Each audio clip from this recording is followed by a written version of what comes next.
त्रिकालदर्शी कैलाशी अविनाशी शंकर की करुणा दया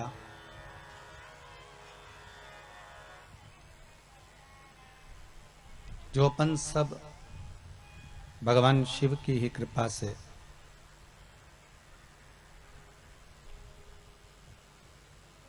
बघेल परिवार द्वारा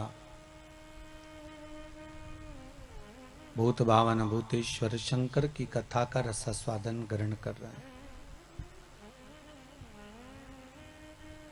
एक तो कठिन है मानव का शरीर, और दूसरा अगर मनुष्य का शरीर मिल भी जाए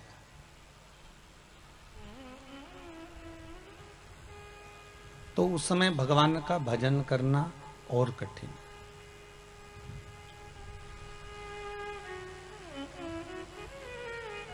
मान लो हमने बहुत अच्छा प्रयास किया, बहुत भगवान से निवेदन करा, कृपा हुई भगवान की, फिर मिल गया मनुष्य का शरीर।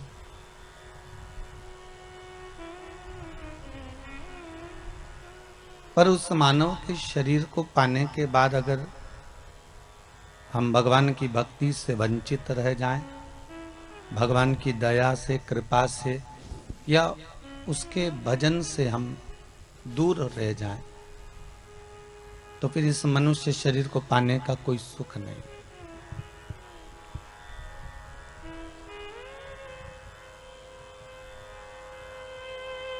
चौरासी लाख योनियों को काटने के बाद में, बहुत अथक प्रयास करने के बाद, भगवान के सामने बार बार निवेदन करने के बाद यह मनुष्य का शरीर प्राप्त होता है।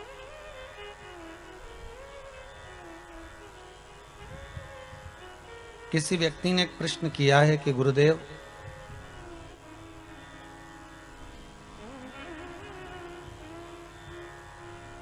ये दुख, ये तकलीफ, ये कष्ट, ये रोग, ये बीमारियां मनुष्य को जो घेरती है,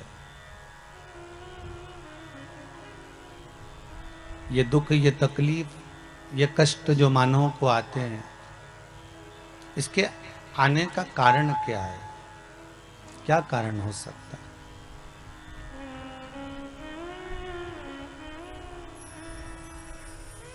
क्या हमने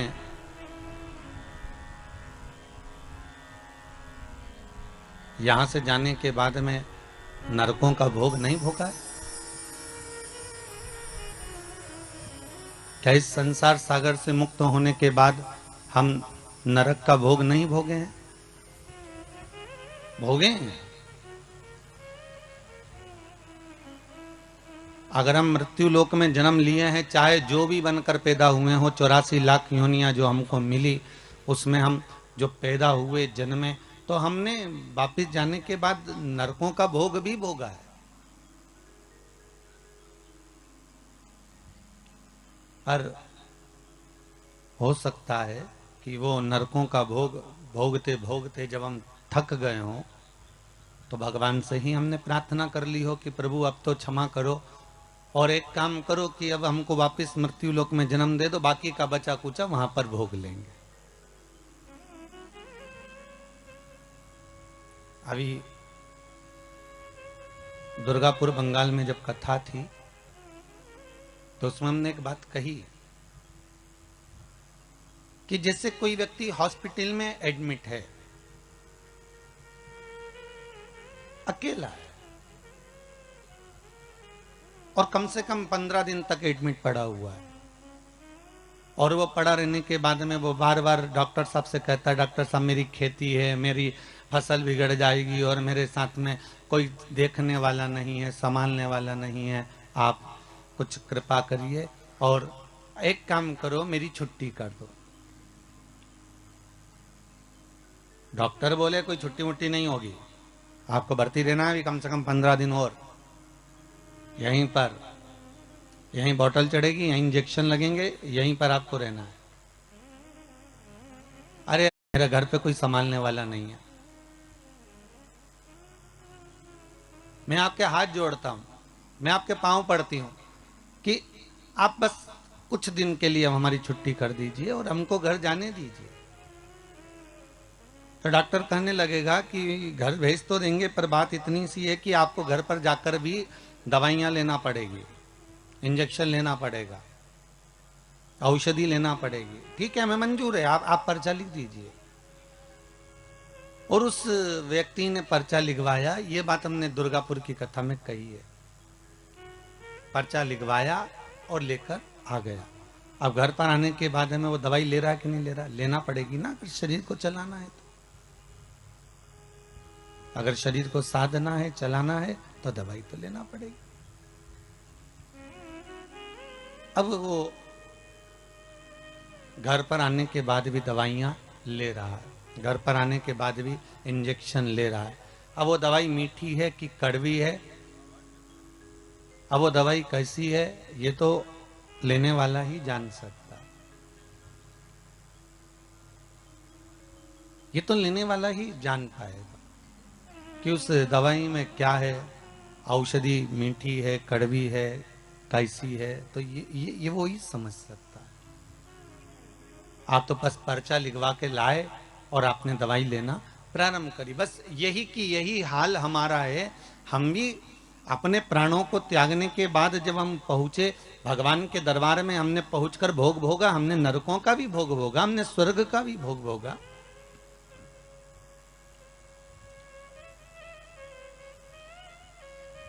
हमने नरक का भोग भोग लिया, पर जब नरकों का भोग भोगने के बाद हम थक गए, हम परेशान हो गए और बहुत ज्यादा हताश हो गए, तब भगवान से कहा अब हमारी छुट्टी कर दो और हमारा एक पर्चा लिख दो, हम नीचे जाके ले लेंगे। अर्थात जो बचा कुचा भोग है नरक का, बचा कुचा दुख है, तकलीफ है, कष्ट है, वो मनुष्य के शरीर में हम नीचे आकर क्यों भोग रहे हैं? क्योंकि हम उस परमात्मा से पर्चा लिखवा कर लाए हैं कि हमको बाकी का भोग हम घर जाकर भोग लेंगे, हमको जाने दीजिए, हमको यहाँ रहना नहीं है, अब हमें यहाँ से मुक्त कर दीजिए, अब हमको यहाँ से जाने दो, यहाँ सुख का भान नहीं हो रहा, अब हमें जाने दीजिए। बस यही जीवन है, दुख और सुख मानव के जीवन के पहलू हैं। और संसार सागर में अगर उसने जन्म लिया है, संसार सागर में अगर वो आया है, संसार सागर में अगर उसका जन्म हुआ है, तो संसार सागर में जन्म लेने के बाद उसको सुख और दुख का भान तो करना ही पड़ेगा, सुख और दुख का स्मरण तो करना ही पड़ेगा। उसको कर्मों का भोग तो भोगना ही पड़ेगा। इसलिए हम बार बार कहते हैं कि मत बुरे कर्म कर बंदे वरना पछताएगा, भगवान की आंखों से तू बच नहीं पाएगा, तू बच नहीं पाएगा। अरे ओ अज्ञानी मत कर नादानी। इस संसार सागर में जन्म लेने के बाद हमारे को जो भोगना है वो कर्म के अनुसार भोगना है, हमें कर्म के अनुकूल रहना है। अगर थोड़ा भगवान का भजन मिल रहा है, थोड़ा स्मरण मिल रहा है, थोड़ा संकीर्तन मिल रहा है, थोड़ा इस मानव के शरीर को पाने के बाद अगर हम भगवत भक्ति में कहीं डूबे हुए हैं, तो ये परमात्मा की कृपा से ही डूबे हुए हैं, परमात्मा की दया से ही डूबे हुए हैं। और वो परमात्मा की कृपा, परमात्मा की दया सुख का मूल स्थापित करने वाली, सुख मूल को देने वाली। देखिए झाड़ू जो बनाई जाती है ना, बहुत सारी तीलियों को मिलाकर बनाई जाती है, और झाड़ू को बनाने के बाद में उसको बांध दिया जाता है। जब तक उसमें बंधन नहीं होगा ना, वो कचरे को साफ नहीं कर सकती। और अगर बंधन खुल गया, उस झाड़ू को खोल दिया गया, तो वो कचरा साफ करेगी, वो खुद भी कचरा बन जाएगी, फिर वो कचरा साफ नहीं कर सकती, वो स्वतः ही कचरा है। उस कचरे को साफ करने के लिए झाड़ू में बंधन होना जरूरी है। अगर वो बंधन होगा तो वो कचरा साफ करती रहेगी। उसी तरह संसार सागर में आने के बाद परमात्मा का बंधन इस मानव देह के साथ होना जरूरी है, इस आत्मा के साथ होना जरूरी है। जब ये मानव के साथ में, मानव देह के साथ में, इस आत्मा के साथ में परमात्मा का बंधन होगा तो उस बंधन से वो संसार के काम, लोभ, विषय, आसक्ति, तृष्णा के कचरे को साफ कर सकता है। उस बंधन का होना जरूरी।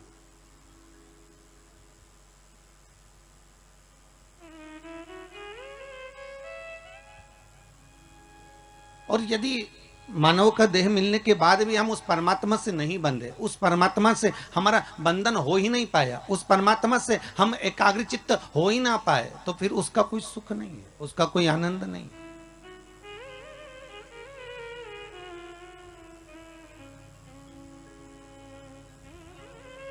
ये बंधन ये परमात्मा का है। जैसे आप रोज गंगा नहाने नहीं जा सकते, आप रोज सरयू का स्नान करने नहीं जा सकते, आप रोज छिपरा का स्नान करने नहीं जा सकते, आप रोज प्रतिदिन कहीं मंदाकिनी का स्नान करने नहीं जा सकते, तो हमारे हिंदू धर्म में रीति बना दी कि गले में तुलसी की माला पहन लो, रुद्राक्ष की माला पहन लो। तो क्या तुलसी और रुद्राक्ष पहनने से होगा क्या? तो हमारे यहाँ शास्त्र वर्णन करता है कि हम गले में जब तुलसी की माला धारण करते हैं, हम गले में जब रुद्राक्ष की माला धारण करते हैं, एक लोटा भरा हुआ पानी भी अगर हमने अपने शरीर पर डाला तो वो तुलसी और रुद्राक्ष से होकर जब इस श्री विग्रह पर, जब इस शरीर पर जाता है, वो पानी तुलसी का लगा हुआ, वो रुद्राक्ष का लगा हुआ जल जब इस शरीर पर जाएगा तो हमें गंगा, यमुना, सरयू, सरस्वती सबके स्नान का पुण्य एक साथ प्राप्त हो जाएगा। मात्र उस जल का स्पर्श हो जाने पर, तुलसी के जल का, रुद्राक्ष के जल का मात्र अपने ऊपर सींचन ही हो जाने पर वो फल की अनुभूति हो जाती है, वो फल प्राप्त हो जाता है।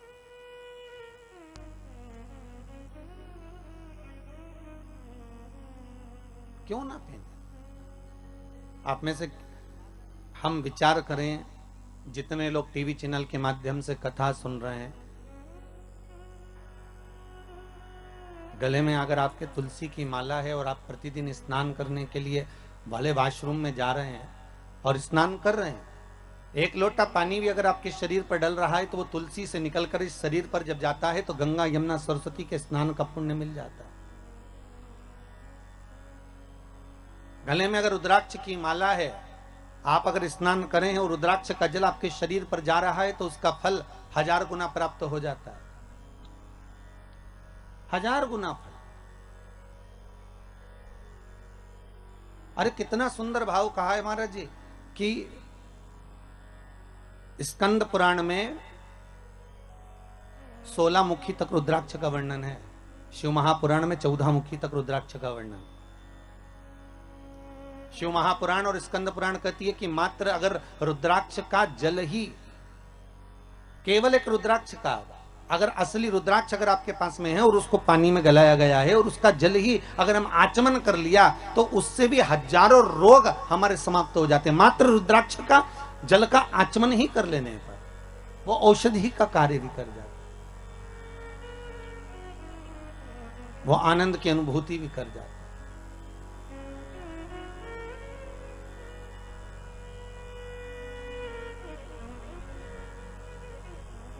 शिव पुराण कहती है, शिव महापुराण वर्णन करती है कि ब्रह्मदेव, भगवान ब्रह्मा भगवान शिव के पास जाकर कहते हैं कि अब इस सृष्टि का जो निर्माण है, इस सृष्टि का जो निर्माण मुझे करना है, उसमें संसार की जितने जीवों का हम निर्माण करेंगे उन जीवों को जीवित रहने के लिए कुछ ना कुछ सुख हमें किसी के साथ जोड़ना पड़ेगा।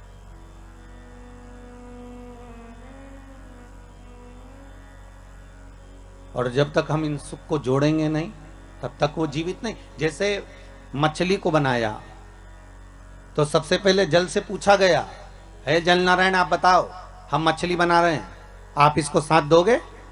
आपको जीवित रखना पड़ेगा इसको। तो जल ने कहा क्यों नहीं, अगर ये मछली जब तक ये मछली जब तक पानी में रहेगी, जब तक जल के अंदर रहेगी, तब तक ये मछली जीवित रहेगी। अगर ये जल में है, अगर ये जल में विराजमान, तब तक ये जीवित। बस इससे निवेदन केवल इतना है कि ये मछली जल से दूर ना जाए।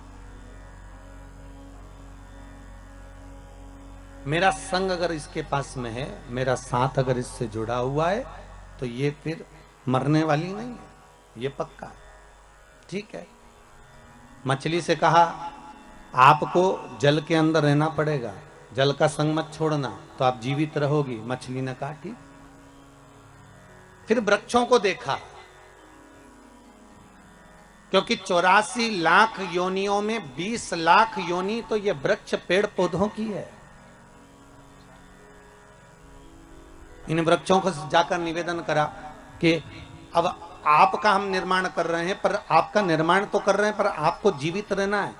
तो पृथ्वी से कहा कि आप इन वृक्षों को जीवित रख सकती हो। पृथ्वी ने कहा क्यों नहीं, बस बात इतनी सी है, अगर वृक्षों को जीवित रहना पड़ेगा तो पृथ्वी कहती है मुझसे जुड़ा रहना पड़ेगा। अगर ये मुझसे जुड़ी रहेंगे तो इनको मैं जीवित रख दूंगा। ये मुझसे जुड़े रहे। और आप सब जानते हो, आप तो पांडेतारा के इस गांव में निवास भी करते हो और अपनी प्रकृति को स्मरण भी आप करते हो, तो आप सबको ये मालूम भी होगा कि पृथ्वी से जब तक वृक्ष जुड़ा रहता है तब तक वो जीवित रहता है, और पृथ्वी से जैसे ही वृक्ष निकल जाता है, उसकी जड़ें छूट जाती है, वैसे ही वो भी वृक्ष सूख जाता है। फिर उसका कोई महत्व नहीं रहता, फिर वो सूख, उसका महत्व समाप्त हो गया। फिर मनुष्य बनाया, मानव का शरीर का निर्माण कर। तो मानव शरीर का जब निर्माण करा तो ब्रह्मदेव ने डायरेक्ट जाकर भगवान देवाधिदेव महादेव से निवेदन करा, भगवान शिव से, हर हर महादेव। भगवान शंकर ने पूछा क्या बात है ब्रह्मा जी, आज तो आप हमारे पास में आयो हो, क्या गया ऐसा, कैसे आना होगा?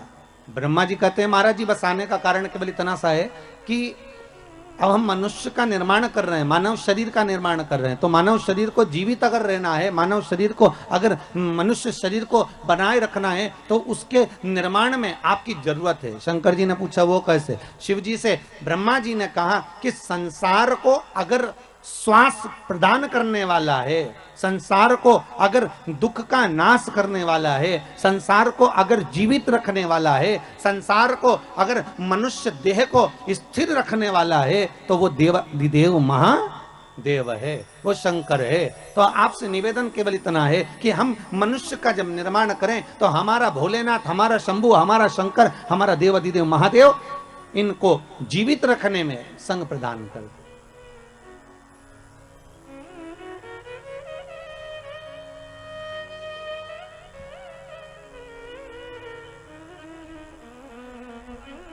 इनको जीवित रखना है। अगर मनुष्य को जीवन दान दिया है तो ब्रह्मा जी कहते हैं कि शंकर आप ही दे सकते हो।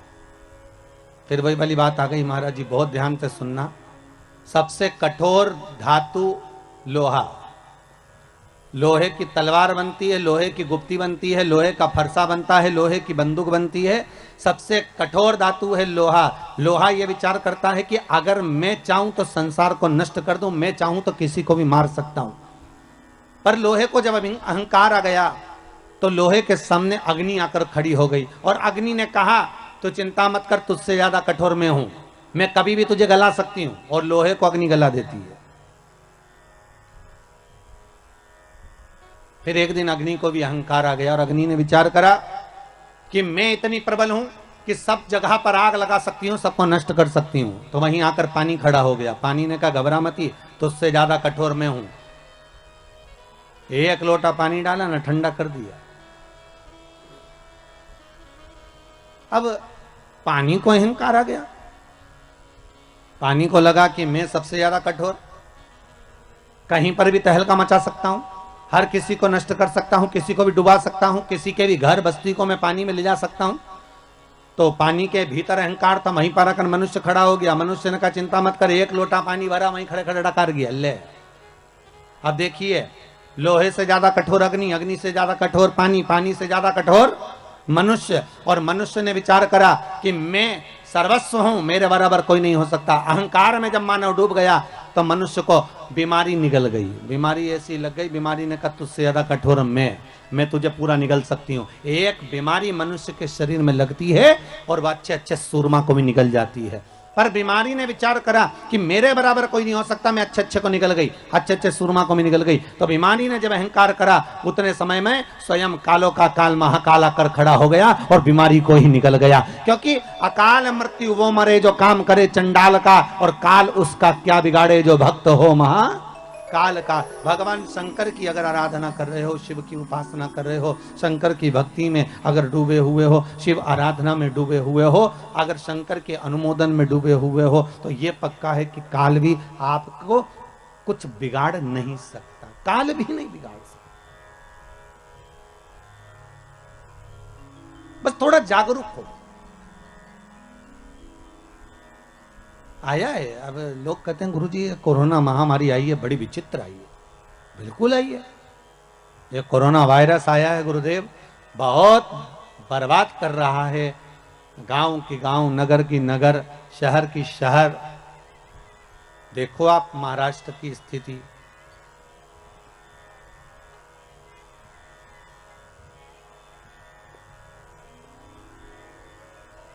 मध्य प्रदेश क्या, यूपी क्या, हरियाणा क्या, पंजाब क्या, बंगाल क्या, असम क्या, गुजरात क्या, स्थिति देखिए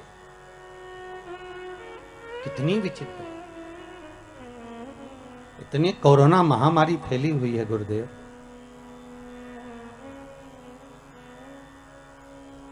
भय सा लगने लगा है। ऐसा लग रहा है कि ये मौत का एक जाल बिछा दिया गया। पर शंकर की कथा कह रही है, जैसे तुलसीदास जी महाराज ने चौपाई लिखी कि सिया राम मैं सब जग जानी, करो प्रणाम जोर जुग पानी। और तुलसीदास जी एक जगह जाने लगे, एक छोटा सा बच्चा दौड़ कर आया और दौड़ कर आकर कहता है बाबा उधर मत जाना, बिल्कुल मत जाना उधर। तो तुलसीदास जी ने पूछा क्यों? बाबा उधर से एक बेल आ रहा है और वो आपको मार देगा, उधर मत जाना। छोटा बच्चा दौड़ कर आकर कहता है बाबा उधर मत जाइए, बाबा उधर मत पहुंचे। तुलसीदास जी ने कहा बेटा तू मुझे जानता नहीं है, तुझे ये मालूम नहीं है क्या कि मैंने चौपाई लिखी है कि सिया राम मैं सब जग जानी, करो प्रणाम जोर जुग पानी। क्या तुझे ये मालूम नहीं है कि मैंने इस संपूर्ण संसार में, ब्रह्मांड में, विश्व में भगवान का दर्शन करा है, राम को देखा है, हर जगह पर मैं राम का दीदार करता हूं। तो अगर बेल मुझे मारने आएगा तो उसमें भी तो राम ही होगा, तो बेल मुझे मार नहीं सकता बेटा। और बच्चे को समझाकर तुलसीदास जी आगे बढ़ गए। सामने से बेल आया, तुलसीदास जी को सींग पर उठाया, पटक दिया, पांव से रोंदा चले गया। तुलसीदास जी दौड़ते हुए आए, घाट पर बैठकर उन्होंने कलम उठाई और चौपाई काटने लगे। जैसे ही चौपाई काटने लगे तो हनुमान जी सामने आकर खड़े हो गए। हनुमान जी ने पूछा तुलसीदास क्या कर रहे हो? तुलसीदास जी बोले रामायण की चौपाई काट रहा हूं। कौन सी? सिया राम मैं सब जगह जान, मैंने सब में राम देखा, हर एक में मैंने राम का दर्शन करा, इसलिए उस चौपाई को मैं काट रहा हूं। क्यों काट रहे हो? कि जब मैंने सब जगह राम को देखा, बेल में भी राम देखा, तो बेल ने मुझे क्यों मारा? हनुमान जी बोले रे तुलसीदास, तूने बेल में राम को देखा और वो बच्चा बोलने आया था कि उधर मत जा, तो उसमें राम नहीं देखा? राम तो उसमें भी था ना। जब बच्चा बोलने के लिए आ रहा है कि उधर ना जाइए, तो क्यों जा रहे हो? कई लोग कहते हैं भगवान नहीं आ रहा बचाने के लिए, क्या शंकर नहीं आ रहा बचाने के लिए? कई लोग कहते हैं भगवान गुरुदेव तुम्हारा शिव कहां गया, तुम्हारा भगवान कहां गया, तुम्हारा प्रभु कहां गया, कहां गए वो राम और कृष्ण, कहां गए शंकर, कहां गए वो देवता? हम कहते हैं कि बार बार आकर कभी प्रधानमंत्री जी, कभी मुख्यमंत्री जी, कभी कलेक्टर, कभी डीएसपी, कभी एसडीएम, कभी डॉक्टर, कभी पुलिस वाले बार बार तुम्हारे सामने आकर कह रहे हैं कि मुंह पर मास्क लगाओ, सैनिटाइज का प्रयोग करो, हाथ को बार बार धो, सोशल डिस्टेंसिंग बना कर रखो। तो भगवान का ही तो रूप रखकर आकर बोल रहे हैं कि मत आप बाहर निकलो। उसके बाद भी तुम सारा नियम तोड़कर वही तुलसीदास जी जैसे कि बेल के सामने चले जा रहे हो, उस कोरोना महामारी में चले जा रहे हो, तो भगवान क्या करेगा? तुम खुद ही आगे बढ़कर ये कार्य करोगे और बाद में भगवान को दोष दो, तो भगवान को दोष क्यों लगे? क्यों लगे दोष? किस लिए?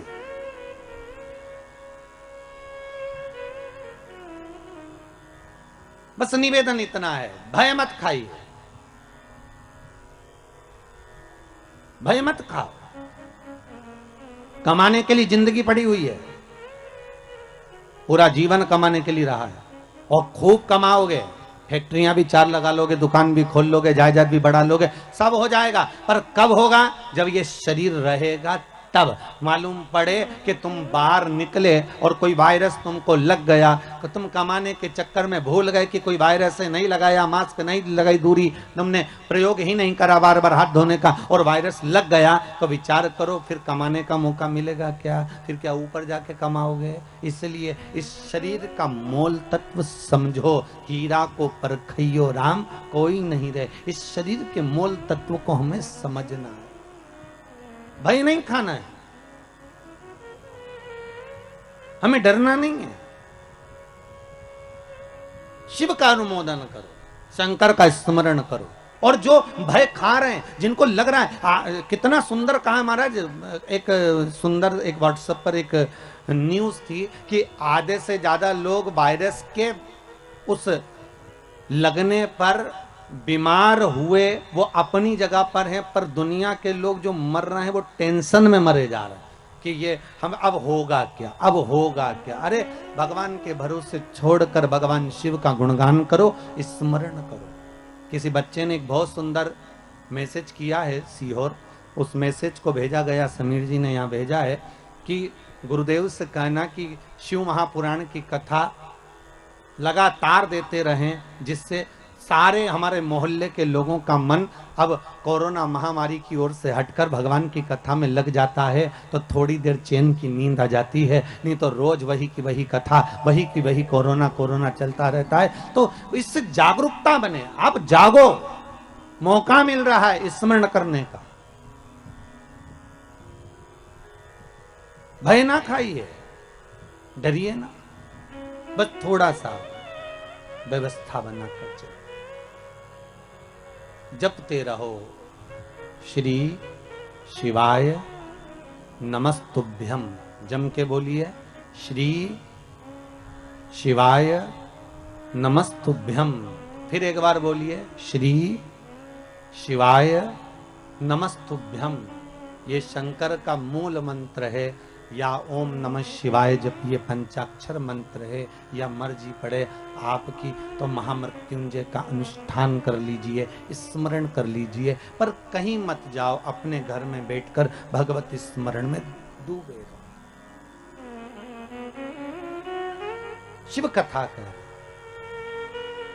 ब्रह्मा जी कर रहे हैं भगवान शंकर से, शिव से निवेदन कर रहे हैं, हे भोलेनाथ, हे शंभु, संसार के लोगों को आपको जीवित रखना है, संसार के लोगों को आपको जीवित रखना है भोलेनाथ। शिव जी ने कहा ठीक है, अगर आप कह रहे हो कि संसार के लोगों को मुझे रखना है तो मना नहीं है। पृथ्वी से कहा वृक्षों को आप जीवित रखना, जल से कहा मछली को आप जीवित रखना। जल ने कहा मछली मेरा संग रहेगी तो जीवित रहेगी, पृथ्वी कहती है वृक्ष मेरा साथ रहेंगे तो जीवित रहेंगे। शंकर जी कहते हैं संसार का मनुष्य मेरा भजन करता रहेगा तो जीवित रहेगा, अगर मुझसे वंचित हो गया, छूट गया तो उसकी कोई जवाबदारी, उसकी कोई गारंटी नहीं। वंचित अगर है तो उसका कोई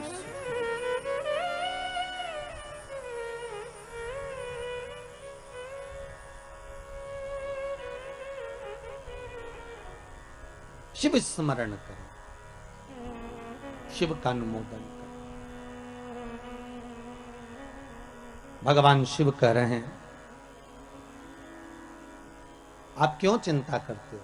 ब्रह्मदेव, आपका कार्य है सृष्टि का निर्माण करना, आप निर्माण करिए। तो ब्रह्मा जी के मन में आया कि मैं सृष्टि तो बना दूंगा, मना नहीं है, पर इस सृष्टि का निर्माण तो मैं कर दूं, पर दिक्कत केवल इतनी सी है कि सृष्टि बनाने के बाद इस सृष्टि को चलाने वाला कौन होगा, इस सृष्टि का निराकरण कौन करेगा, और कौन संसार के सागर में इस मानव शरीर में हो सकता है कि इस संपूर्ण विश्व सागर में किसी को तन की तकलीफ हो, किसी को मन की तकलीफ हो और किसी को धन की तकलीफ हो, उसकी पूर्ति कौन करेगा? मान लो अगर मैंने बना भी दिया इस संसार सागर को, ब्रह्मा जी कर रहे हैं, अगर मैंने बना दिया इस संपूर्ण सागर को, अगर मनुष्य की देह भी बना दी, तो इसका भरण पोषण करने वाला कौन होगा?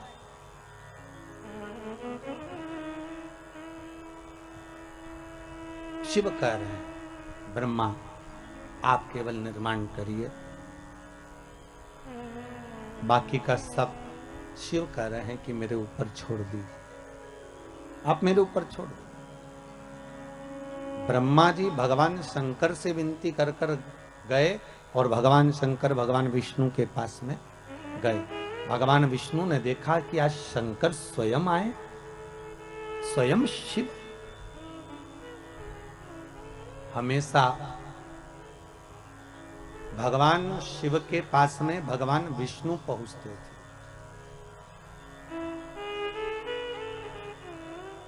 हमेशा। और आज स्वयं त्रिकालदर्शी शंकर भगवान विष्णु के यहाँ, तो भगवान विष्णु उठकर खड़े हो गए कि भोलेनाथ आए हैं, आइए प्रभु पधारो, आपका आगमन हुआ है नाथ।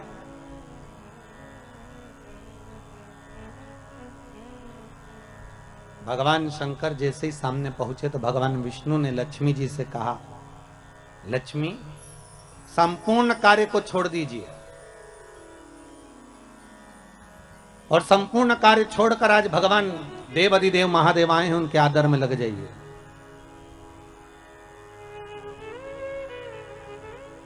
बड़ी मुश्किल से आए हैं, बड़ी मुश्किल से प्राप्त हुए हैं, जाओ इनके आदर में, इनके सम्मान में, इनके सत्कार में लग जाओ, जाइए।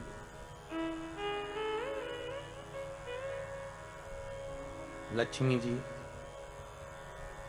सबसे पहले अगर कहीं गई तो माता लक्ष्मी ने जैसे भगवान विष्णु ने कहा कि इनका आदर करो, सम्मान करो, सत्कार करो, तो लक्ष्मी जी अगर सबसे पहले अगर कहीं गई तो माता पार्वती के पास गई और जगत जननी जगदम्बा पार्वती जी ने पूछ लिया, लक्ष्मी कैसे आना हुआ, क्या बात है, तुम्हारे आने का कारण क्या है, तुम क्यों आई हो? लक्ष्मी जी बोली, पार्वती आज भगवान भूत भावन भूतेश्वर भगवान शंकर, आज त्रिलोकी का नाथ त्रिकालदर्शी कैलाशी अविनाशी शिव बैकुंठ में आए। पार्वती जी बोली कि शंकर और बैकुंठ,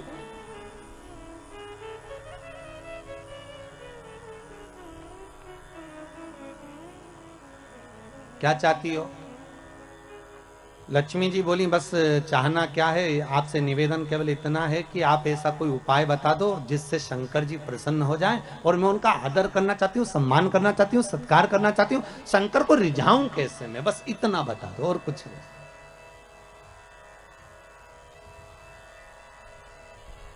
मैं भूत भावन भूतेश्वर को रिझाऊं कैसे, मैं शंकर जी को मनाऊं कैसे, बस इतना बता। पार्वती जी के मुख से निकल गया कि एक लोटा पानी भर लो और शंकर जी पे उंडेल दो, शिव जी पे चढ़ा दो, बस शंकर तो राजी हो जाएंगे, इससे ज्यादा शंकर को चाहिए क्या?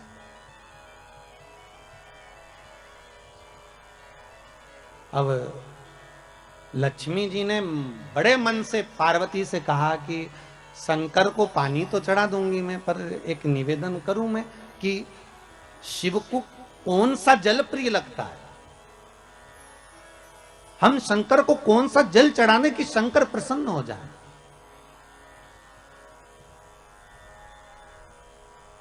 पार्वती तुम्हारे घर में अगर कोई अच्छा जल रखा हो ना तो एक पात्र भरकर हमको दे दीजिए, तो हम शिव जी को चढ़ा देंगे। और शिव महापुराण की कथा बार बार कहती है कि मंदिर जाओ तो मंदिर का लोटा उठाकर मंदिर का ही पानी भरकर मंदिर के ही शंकर को मत चढ़ाओ। शिव महापुराण कहती है अगर शंकर को जल चढ़ाना है तो अपने घर का जल लेकर। किसके घर का जल? अपने घर का, दूसरी जगह का नहीं।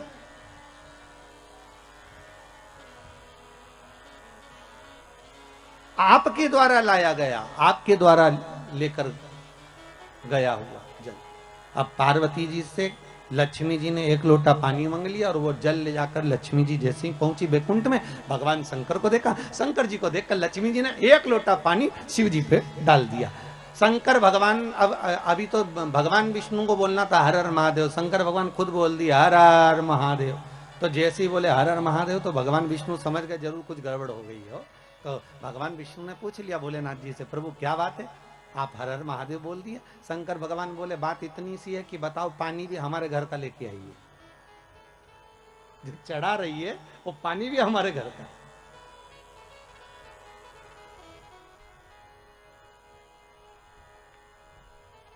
अरे कभी कंस के जन्म की कथा सुनी होगी आप लोगों ने भागवत जी में कि कंस का जन्म क्यों हुआ।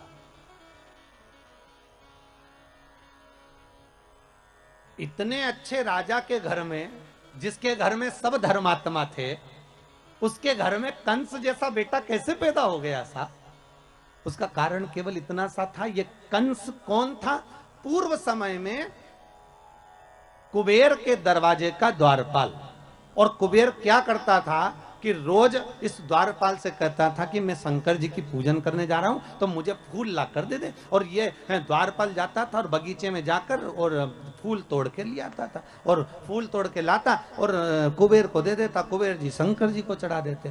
तो शंकर जी को चढ़ाते तो ये जो द्वारपाल था ये जिसके बगीचे से फूल लाता था ना तो बगीचे के मालिक से पूछता था, ना बगीचे के सेवक से पूछता था, ना पेड़ से पूछता था, ना वृक्ष से पूछता था, ना डाली से पूछता था, और फूल तोड़े और लेकर आया और भगवान को चढ़वा दिए। बस इसलिए तो यह शास्त्र कह रहा है भले फूल लाकर उसने दिए, शंकर जी को भले चढ़े, पर गलती एक कर दी कि जिसके पेड़ थे, जिसके वृक्ष थे, जिसका पौधा था, ना तो माली से पूछा, ना पौधे से पूछा, ना वृक्ष से पूछा, अर्थात फूल की चोरी कर कर भगवान को समर्पित करवाता था। इसलिए इसका कंस का जन्म हुआ। कारण केवल इतना सा था कि अगर हम भगवान को अगर एक फूल भी चढ़ा रहे हैं, हम भगवान को अगर रिझा रहे हैं, तो भगवान को अगर फूल भी चढ़ा रहे हैं तो प्रयास करना कि पड़ोसी की अगर बाउंड्री से फूल तोड़कर ला रहे हो तो पहले पड़ोसी से पूछो क्या हम फूल लेकर चले जाएं, क्या हम फूल ले आए। बघेल परिवार से भी निवेदन है, ध्यान रखना 7 दिन कथा चले, बेलपत्री भी अगर तोड़ कर ला रहे हो तो पहले जिसके घर में पेड़ लगा है उससे पूछो कि हमें ये बेलपत्री ले जाएं, हमें शिव पुराण पर चढ़ाना है, हम क्या फूल तोड़ लें, हमें पूजन के लिए चाहिए माता रानी के लिए या शंकर जी की पूजन के लिए चाहिए, हम दुर्वा तोड़ लें। या तो अपने बगीचे में लगा हो, अपने खेत में लगा हो, अपने गार्डन में लगा हो, अपने फार्म हाउस पर लगा हो तो तुम प्रेम से तोड़ लो, कोई मना नहीं, क्योंकि वो तुम्हारा है। पर अगर किसी दूसरे के यहाँ से लेकर आ रहे हो तो पहले हमें पूछना पड़ेगा क्या हम आपकी ये वस्तु लेकर चले जाए।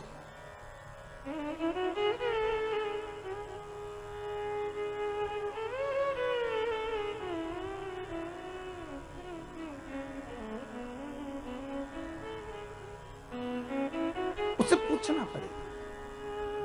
अब ऐसे तो एक माता जी की चप्पल खो गई और माता जी ने कहा गुरुजी हम तो तुम्हारी कथा सुनने आए थे और हमारी चप्पल चोरी चली गई। मैंने कहा अच्छा है, भगवान ने कृपा कर दी, तेरे वैसे ही समय बेकार चल रहा था, तेरा शनि राहु केतु दूसरा ले गया, अच्छा भगवान ने बड़ी कृपा करी तेरे ऊपर। फिर तुम कैसे गई? आओ हम दूसरे की ले गए। मैंने कहा हे भगवान, खुद का शनि गया था, दूसरे का केतु पकड़ लाई।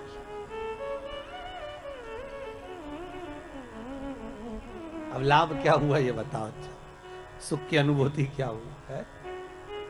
हमें नहीं चाहिए। हम अगर भगवान को रिझा रहे हैं ना महाराज, तो शिव महापुराण की कथा कहती है अगर भगवान को रिझा रहे हो, तुम्हारे पास में कुछ है तो ठीक है, नहीं है तो ठीक है। शंकर को एक लोटा पानी हो तो चढ़ा दो, घर का हो तो चढ़ा दो। अगर पानी भी नहीं है तो शिव को रिझाने के लिए 3 बार ताली बजा दो, चल जाएगा। इतना भी नहीं है तो बेलपत्र चढ़ा दो। बेलपत्र भी नहीं है तो शंकर पे चढ़ी हुई बेलपत्र उठाकर धोकर वापिस शंकर को चढ़ा दो।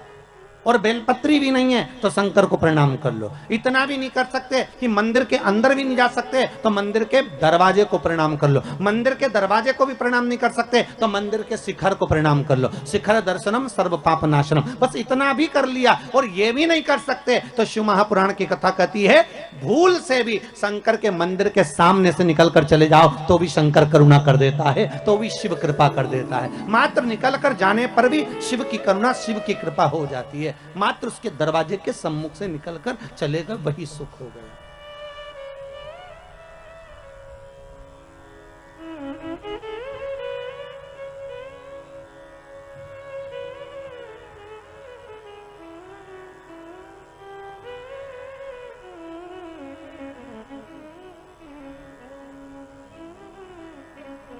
महाराज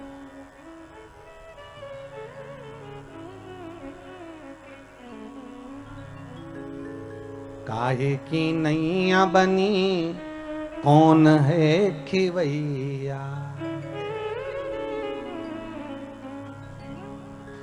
जाना है हमको कैलाश, ओ भोले बाबा जाना